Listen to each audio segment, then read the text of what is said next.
California, Mr. Sherman is now recognized for 5 minutes. Mr. Director, I want to join with the ranking member and others in commending you for an outstanding job. You've dealt with 4 million consumer complaints, returned $17.5 billion to consumers. Just your rule on overdraft protection, saving consumers $5 billion. And that's just the tip of the iceberg, because when you take action, you not only return money to wrong consumers, you deter bad practices through the whole industry so the consumers don't get ripped off in the first place. I want to commend your efforts on junk fees. Because of my focus on capital markets, I digress a little bit and mention that unfortunately the SEC is thinking of adding a junk fee to mutual fund investors, or many of them, but that's not the focus of this hearing. I also want to say that I'm pretty confident that the Supreme Court, relatively confident the Supreme Court will uphold your structure. It is so necessary to make sure that you have the independence you need to do the good work that you've been doing. I'm also pleased that you issued proposed rules dealing with PACE loans. These loans seem to have perhaps a well-intentioned purpose, but are used by those who are predatory. My home state of California took action in 2017. Your rule builds on that work in California, providing not only the Truth in Lending Act protection, but especially those ability to repay determinations.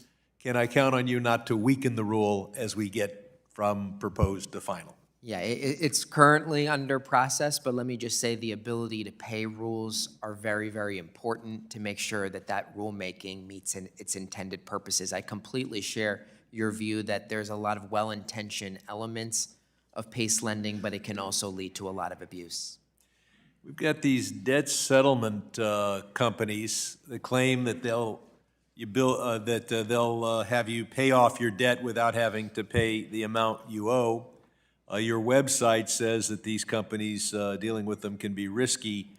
Some of these companies are discouraging consumers from making payments, causing them to default, even encouraging them to take on additional debt. What can you do about those who are advising people to not only not to pay what they owe, and to even incur more debt they can't afford to repay? Well, certainly we've seen a number of issues where consumers are seeking help, but instead they become worse off. We recently finalized an order, we went to court to get it, against one of the largest debt repair conglomerates and obtained a judgment close to $3 billion. So we continue to try and monitor what are the vectors in which people are being defrauded. We understand that there may be an uptick soon because TikTok will be allowing more ads on this business. So we're very much monitoring the situation. Just another reason to be wary of TikTok. We've got a real concern about know your customer, anti-money laundering, 1.1 million reports of identity theft.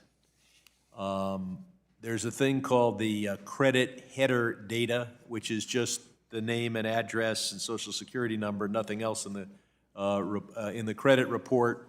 These are being used by financial institutions in order to make, to verify identity and to prevent identity theft and to comply with the Know Your Customer laws.